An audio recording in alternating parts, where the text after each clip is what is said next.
Norway நாடு அப்படின்னு சொன்னாலே அந்த நாட்டோடைய பனியும் அந்த நாட்டோடைய குளிரும் தான் நமக்கு ஞாபகம் வரும். அப்படிப்பட்ட அந்த நாட்டில் சரியா பிப்ரவரி 3, 2010 வாக்கில் அந்த நாட்டோடைய எமர்ஜென்சி நம்பரான 112க்கு ஒரு மர்மமான ஒரு ஃபோன் கால் ஒரு பெண்மணி பண்ணியிருந்திருக்காங்க. அந்த பெண்மணி அந்த ஆஃபீஸர் கிட்ட அரை மணி நேரம் கிட்ட பேசுறாங்க.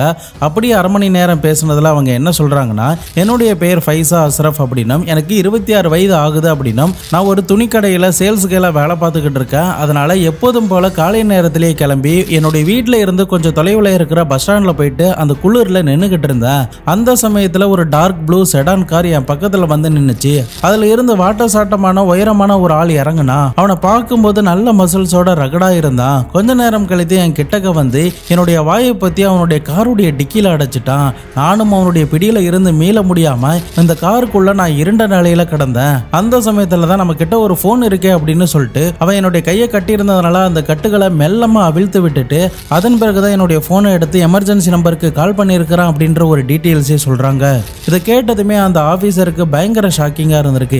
இப்போதைக்கு கார் எங்க போயிட்டு இருக்கு, அவனை பத்தி வேற ஏதாவது டீட்டெயில் தெரியுமா அப்படின்னு சொல்லி நீண்ட நேரமா கேட்டுக்கிட்டே இருந்திருக்காங்க. அந்த கான்வர்சேஷன் அரை மணி நேரம் கிட்ட போயிருந்திருக்கு. என்னால இதுக்கு மேலேயும் பேச முடியாது சார், அவன் நான் ஒரு வேளை பேசுறத கூட காதல வாங்கிடலாம், அதனால நான் இப்போ காலை கட் பண்ணிடுறேன் அப்படின்னு சொல்லிட்டு அந்த பெண் ஃபோன் காலை கட் பண்ணி இருந்திருக்காங்க.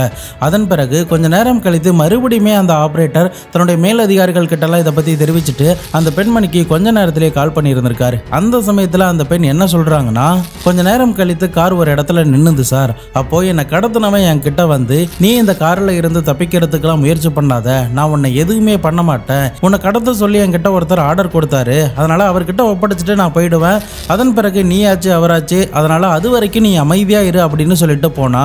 நானும் சரின்னு சொல்லிட்டு நீண்ட நேரமா இருட்டிலே இருக்கேன் அப்படின்ற ஒரு தகவலை அந்த பெண் போலீஸ் ஆஃபீஸர் கிட்ட தெரிவிக்கிறா.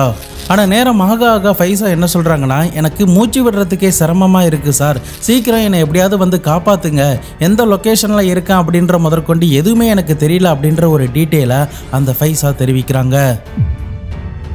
யார் இந்த ஃபைசா? இந்த ஃபைசாவுக்கு அன்னைக்கு அந்த கார்ல என்ன நடந்துச்சு, மேற்கொண்டு போலீஸ் ஆபீசரால ஃபைசாவை கண்டுபிடிக்க முடிஞ்சதா இல்லையா? 2010 நார்வே நாட்டு மக்களால மறக்க முடியாத ஒரு முக்கியமான ஒரு கொடூரமான சம்பவத்தை பத்தி தான் இன்னைக்கான வீடியோல பார்க்க போறோம். வீடியோவை எந்த இடத்துலயுமே ஸ்கிப் பண்ணாம தொடர்ந்து பார்த்துக்கிட்டே வாங்க. நான் உங்கள் Babu Shankar. Welcome to Babu Shankar files.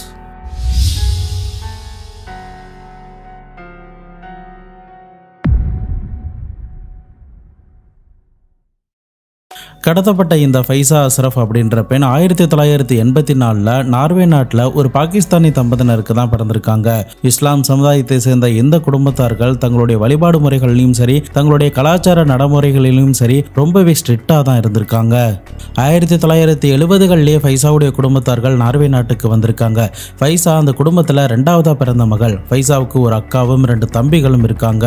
அந்த குடும்பத்தில் தோற்றத்திலையும் உருவத்திலையும் அழகான ஆள்னா இந்த ஃபைசா தான். தன்னுடைய குடும்பத்தார்களுக்கு சப்போர்ட்டா இருக்கணும் அப்படிங்கிறதுக்காக படிக்கிற சமயங்கள்லயே வேலைக்கு தான் போய்கிட்டு இருந்திருக்காங்க. அதன் பிறகுதான் பெரியவளானதும் ஒரு துணிக்கடையில சேல்ஸ்கெல்லாம் வேலைக்கு போய்கிட்டு இருந்திருக்காங்க. அந்த சமயத்துல தான் ஒரு நபரால இந்த பெண்மணி கடத்தப்படுறா. ஃபைசா கடத்தப்பட்ட சமயத்தில் அது பனிக்காலம் அப்படிங்கிறதுனால டிக்கியில் அந்த பெண்மணி அடைக்கப்பட்டப்போ கூட பயங்கர இருட்டாக தான் இருந்திருக்கு. ஆஃபீஸர் கிட்ட அவள் பேசும்போது கூட, நீங்கள் காரில் தான் போகிற மாதிரியான எந்த ஒரு சத்தமுமே கேட்கல, நீங்கள் உண்மையிலேயே காரில் தான் இருக்கீங்களா அப்படின்ற முதற்கொண்டு சில கொஸ்டின்லாம் அந்த பெண்கிட்டே கேட்கப்பட்டிருந்திருக்கு. அந்த சமயத்தில் ஃபைசாவுக்கு யார் யார் மேலெல்லாம் சந்தேகம் இருக்கோ அவர்களுடைய பெயர்கள்லாம் சொல்லியிருந்திருக்காங்க. மேற்கொண்டு எனக்கு ரொம்பவே பயமாக இருக்குது அப்படின்னு பேசியபடியே அவங்களுடைய வாய்ஸ் அப்படியே மெல்ல மெல்லமாக குறைய ஆரம்பிச்சிருக்கு. கொஞ்ச நேரத்திலே அவங்களுடைய மொபைலும் சுவிட்ச் ஆஃப் ஆகிடுது. இதனால் அந்த பெண் எங்கே இருக்கிறா, எங்கே போயிட்டு இருக்கிறா அப்படிங்கிற முதற்கொண்டு எந்த ஒரு டீட்டெயிலுமே போலீஸ் அதிகாரிகளால் கலெக்ட் பண்ணவே முடியல. தொடர்ந்து ஃபைசா காணாமல் போய் 1 வாரம் கிட்ட ஆகுது. அப்போ கூட போலீஸ் அதிகாரிகளுக்கு ஃபைசாவை பத்திர எந்த ஒரு தடவுமே கிடைக்கவே இல்லை. ஃபைசாவுடைய குடும்பத்தார்களும் பக்கத்தில் இருக்கிற போலீஸ் ஸ்டேஷனில் போயிட்டு தங்களுடைய மகளை காணோம் அப்படின்னு சொல்லிட்டு மிஸ்ஸிங் கம்ப்ளைண்ட்லாம் ஃபைல் பண்ணியிருந்திருக்காங்க. அவங்களுக்கு தெரிந்த நபர்கள் கிட்டலாம் விசாரிச்சிருந்திருக்காங்க. ஆனால் எங்கேயுமே 1 வாரம் வரைக்குமே இந்த ஃபைசா கிடைக்கவே இல்லை. இதனால போலீஸ் ஆஃபீஸர் ஃபைசா யார் யார் மேலாம் சந்தேகம் இருப்பதா சொன்னாங்களோ அவர்கள் அனைவரையுமே விசாரணை பண்றாங்க.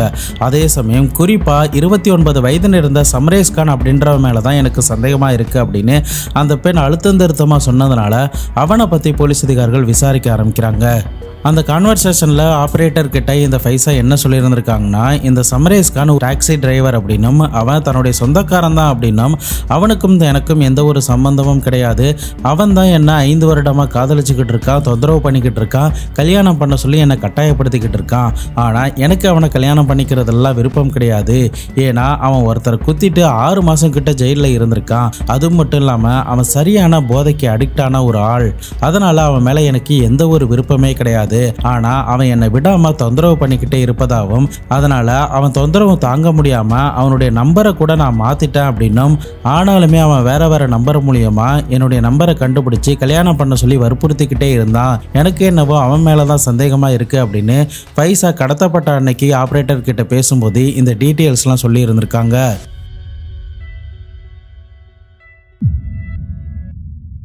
ஆனால் சமரேஷ் கான் கிட்ட இதை பற்றி கேட்கும்போது, நான் அவளை காதலிச்சதெல்லாம் உண்மைதான் சார், ஆனால் நான் ஏன் அவளை கடத்த போகிறேன், எனக்கு கடத்த வேண்டிய அவசியமே கிடையாது அப்படின்னு சொல்லியிருந்திருக்கான். தொடர்ந்து போலீஸ் ஆஃபீஸர் ஃபைசாவை பற்றின டீட்டெயில்ஸ் எல்லாமே பொதுமக்கள் கிட்ட தெரிவித்து, இந்த பெண்ணை யாராவது எங்கேயாவது பார்த்தீங்கன்னா தகவல் கொடுங்க அப்படின்ற ஒரு அறிவிப்பையும் வெளியிடுறாங்க. மறுபக்கம் ஃபைசாவுடைய மொபைல் எங்கே சுவிட்ச் ஆஃப் ஆனுச்சோ அந்த இடத்துல யாருடைய மொபைல்லாம் அந்த சமயங்களில் ஆக்டிவிட்டீஸில் இருந்துச்சோ அது எல்லாத்தையுமே லிஸ்ட் அவுட் பண்ண ஆரம்பிக்கிறாங்க. பைசா கடத்தப்பட்ட இடத்துலையும் சோதனைகள் நடத்தப்பட்ட போது அந்த இடத்துல நிறைய கார்கள்லாம் வந்துட்டு போய்கிட்டு இருக்கு. அதே சமயம் பஸ் ஸ்டாப் கிட்ட பைசாவுடைய தலைமுடியும் 2 பேருடைய ஷூ பிரிண்டும் தான் கிடைச்சிருந்திருக்கு. பைசா கடத்தப்பட்டதுக்கு பிறகு நார்வே முழுக்க இந்த செய்தி தான் பரபரப்பாக பேசப்பட்டுச்சு. நிறைய மீடியாக்கள்ல பைசா தப்பிச்சு வெளிநாட்டுக்கு போயிட்டாங்க, அது மட்டும் இல்லாமல் பைசாவுடைய வீட்டில் பார்க்குற மாப்பிள்ளை பிடிக்காததுனால அவங்களுடைய பாய் ஃப்ரெண்டு கூட ஓடி போயிருக்கலாம் அப்படின்ற மாதிரியான பல ரூமர்ஸ்லாம் அந்த மீடியாக்கள்ல எழுதப்பட்டுச்சு. இப்போ போலீஸ் அதிகாரிகள் என்ன பண்ணுறாங்கன்னா, ஃபைசா கடத்தப்பட்ட போது ஃபைசாவுடைய மொபைல் சிக்னல் ட்ராவலில் தான் இருந்திருக்கு. இதனால் ஃபைசாவுடைய மொபைல் சிக்னல் எங்கெங்கெல்லாம் ட்ராவல் பண்ணுச்சோ அங்கங்கெல்லாம் வேற யாருடைய மொபைல் சிக்னலாகவும் ட்ராவல் பண்ணியிருக்கா அப்படின்னு சொல்லி எல்லாத்தையுமே மேட்ச் பண்ணி பார்க்குறாங்க. அப்படி மேட்ச் பண்ணி பார்க்கும்போது தான் ஹேவர்ட் அப்படின்ற ஒருத்தனுடைய மொபைல் சிக்னல் பர்ஃபெக்டாக மேட்ச் ஆகியிருந்திருக்கு.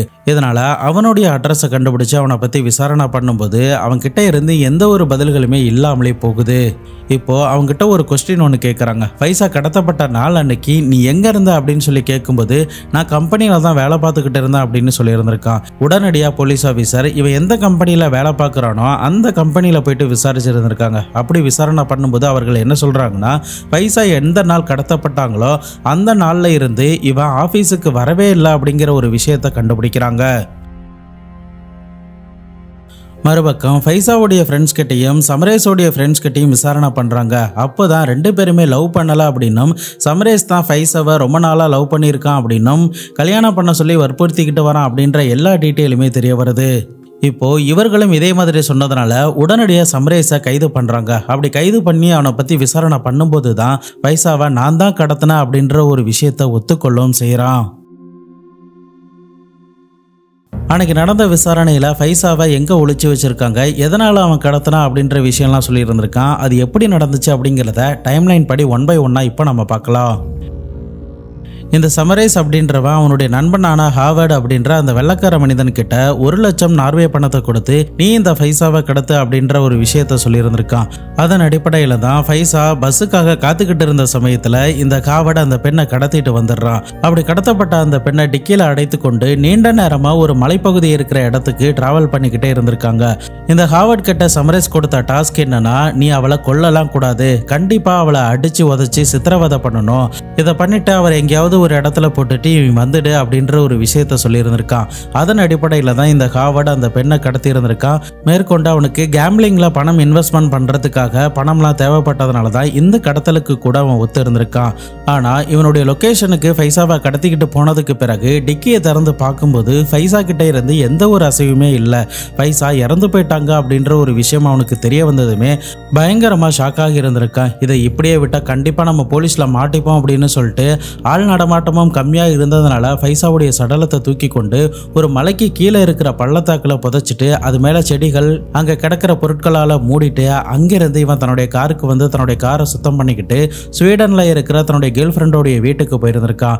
அதன் பிறகு 1 வாரம் கழித்து நார்வேக்கு வந்ததுக்கு பிறகுதான் போலீஸ் அதிகாரிகள் இவனை கைது பண்ணியிருந்திருக்காங்க. அதன் பிறகு ஃபைசா இறந்து 15வது நாள் இந்த ஹாவர்டை சம்பவம் நடந்த இடத்துக்கு அழைச்சிட்டு போயிட்டு புதைக்கப்பட்ட இடத்துல இருந்து சடலத்தை மீட்டு பிரேத பரிசோதனைக்கு அனுப்பி வைக்கிறாங்க. இந்த ஹாவர்டும் சமரேஷும் 2009 மீட் பண்ணிக்கிட்டதாகவும் ஒரு பெட்ரோல் பங்கில் இவன் வேலை பார்த்து கொண்டு இருந்த போது தான் சமரேஷ் தன்னுடைய டாக்ஸியை எடுத்துட்டு வருவான். அந்த சமயத்தில் தான் இவர்களுக்குள்ள பழக்கம் ஏற்பட்டுச்சு அப்படின்ற ஒரு விஷயத்த சொல்றான். இந்த சமரேஷ் நம்ம ஊர் காசுப்படி 67 லட்சம் தரேன்னு சொன்னதுனால தான் இந்த ஹாவர்டும் அந்த பணத்தாசையை நம்பி இதை ஒத்துக்கொள்ளும் செஞ்சிருந்திருக்கான். மேற்கொண்டு ஹாவர்டு என்ன சொல்றான்னா, நான் அவளை கொலை பண்ணும் அப்படின்ற எண்ணமே எனக்கு கிடையாது. குறிப்பா நான் டெக்ஸர் அப்படின்ற ஒரு சீரீஸை பார்த்ததுக்கு பிறகு என்னுடைய மனது கம்ப்ளீட்டா மாறிட்டு, இதனால சமரேஷ்கான அந்த இடத்துக்கு வர வச்சு இந்த பெண்ணை எப்படியாவது அவங்க கிட்ட இருந்து தப்பிக்க வைக்கலாம் அப்படிங்கிறது தான் என்னுடைய பிளானாகவும் இருந்துச்சு. ஆனா டிக்கியை பார்க்கும்போது அந்த சமயத்துல அந்த பெண் இறந்து கிடந்தா, எப்படி இறந்து போனா என்னானா அப்படின்ற ஒரு விஷயம் எனக்கு தெரியாது அப்படின்னு இந்த ஹாவர்ட் போலீஸ் கிட்ட சொல்லியிருந்திருக்கா. பிரேத பரிசோதனை முடிந்ததுக்கு பிறகு ஃபைசாவுடைய சடலத்தை அவங்களுடைய குடும்பத்தார்கள் கிட்ட கொடுத்துருக்காங்க. மறுபக்கம் சமரேஷ் மற்றும் ஹாவர்டை கைது பண்ணி அவர்களுக்கு எதிராக இருக்கிற ஆதாரங்கள் எல்லாத்தையுமே திரட்டி கோர்ட்டில் சார்ஜ் ஷீட்டை ஃபைல் பண்ணுறாங்க. இறுதியா 2011 பிப்ரவரி மாதம் போல இந்த ஹாவர்டுக்கு 17 ஆண்டு காலம் சிறை தண்டனையும், கிரைம் சீன்ல சமரேஷ் கான் இல்லாததுனால அவனுக்கு வெறும் 8 ஆண்டுகள் மட்டும் சிறை தண்டனை கொடுக்கப்படுது.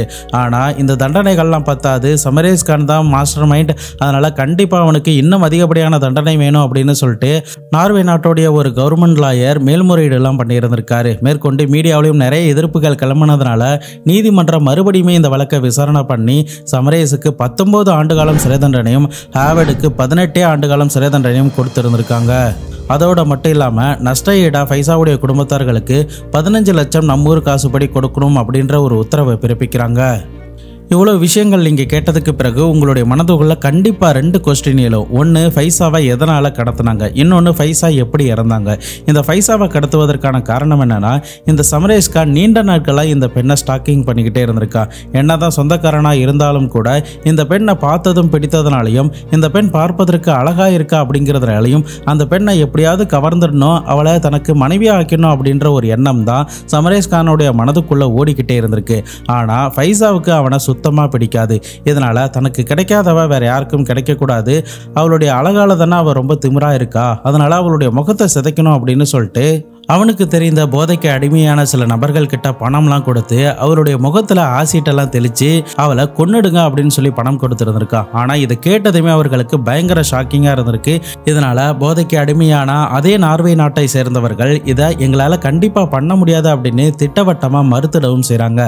அதன் பிறகுதான் ஃபைசாவை கொலை பண்ண வேணாம், ஆனா அவளை அடிச்சு உதச்சி சித்திரவதை மட்டும் பண்ணணும், அப்படி பண்ணா தன்னுடைய வெறியை தீர்த்துக்கலாம் அப்படின்ற ஒரு ஆசையோட தான் தன்னுடைய நண்பனான ஹாவர்டு கிட்ட 67 லட்சம் பணம் தரேன், இவளை கடத்தி மிரட்டி அவளை அடிச்சு உதச்சி சித்திரவதை பண்ணா மட்டும் போதும் அப்படின்னு சொல்லி பிளான் பண்ணி இருந்திருக்கா. ஆனா ஹாவர்டுக்கு இடையில மனசுலாம் மாறி இருந்திருக்கு. அதன் பிறகு டிக்கியை திறந்து பார்க்கும்போது தான் இந்த ஃபைசா உடல் அசைவின்றி அந்த இடத்துல இறந்து கிடக்குறாங்க. மெடிக்கல் ரிப்போர்ட் படி ஃபைசாவுக்கு ஏற்கனவே ஆஸ்துமா ப்ராப்ளம்லாம் இருந்திருக்கு. இதனால டிக்கியில் அடைத்த போது கூட அவங்களால சரிவர மூச்சு விட முடியவே இல்லை. மேற்கொண்டு பயத்தோட உச்சிக்கே அவங்க போயிருந்திருக்காங்க. இதனால ஆஸ்துமா பிரச்சனையினால அவங்க மூச்சு திணறி அந்த டிக்கியிலே இறந்து போயிருந்திருக்காங்க.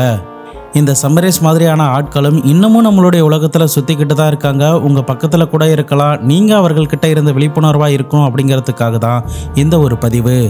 நம்ம ஊரில் கூட இந்த மாதிரியான விஷயங்கள்லாம் நிறைய இடங்கள்ல நடக்குது. குறிப்பாக சினிமா கூட அதுக்கு ஒரு பெஸ்ட் எக்ஸாம்பிள்னு கூட சொல்லலாம். எக்ஸாம்பிளுக்கு உங்களுக்கு புரியிற மாதிரி சொல்லணும்னா, ரஜினி அவர்கள் நடித்த சிவாஜி படத்தை எடுத்துக்கோங்க, அப்படி இல்லைன்னா சிவகார்த்திகேயன் நடித்த ரெமோ படத்தை எடுத்துங்க. இந்த 2 படங்களிலுமே கதாநாயகிக்கு ஹீரோ மேலே எந்த ஒரு விருப்பமே கிடையாது. ஆனால் தொடர்ந்து அவங்கள ஃபோர்ஸ் பண்ணி நான் உங்களை காதலிக்கிறேன், என்னை காதலிங்க அப்படின்னு சொல்லி ஒரு கட்டத்தில் வற்புறுத்தலான காதலை தான் அவங்க வெளிக்கொண்டு வராங்க. என்னைய கேட்டால் இது ஒரு தவறான விஷயம் தான் சொல்லுவேன். இதை சினிமாவில் பண்ணது கூட தப்புன்னு தான் நான் சொல்லுவேன். நானுமே எல்லார் மாதிரியுமே இந்த காட்சிகளெல்லாம் ரசிச்சேன்தான். ஆனால் ஒரு கட்டத்தில் மெச்சூரிட்டி வரும்போது தான் இந்த விஷயங்கள் எல்லாமே தப்பாக எனக்கு பட்டுச்சு. உங்களுக்கும் அந்த மாதிரி தோணி இருந்ததுன்னா நீங்களும் மறக்காமல் கமெண்ட் பாக்ஸில் சொல்லிட்டு போங்க. ஃபைசா மாதிரி நிறைய பெண்கள் இப்போ வரைக்குமே இந்த மாதிரியான சில ஆண்கள் கிட்ட சிக்கி சின்ன பெண்ணமாக ஆகிக்கிட்டு தான் இருக்காங்க. நீங்களும் அவர்கள்கிட்ட இருந்து விழிப்புணர்வாக இருக்கணும் அப்படிங்கிறதுக்காக தான் இந்த ஒரு பதிவு. இந்த சம்பவத்தை பற்றி நீங்கள் என்ன நினைக்கிறீங்க அப்படிங்கிறதையும், இந்த வீடியோவுக்கு 5க்கு எவ்வளோ ஸ்டார் கொடுப்பீங்க அப்படிங்கிறதையும் மறக்காம கமெண்ட் பாக்ஸில் சொல்லிட்டு போங்க.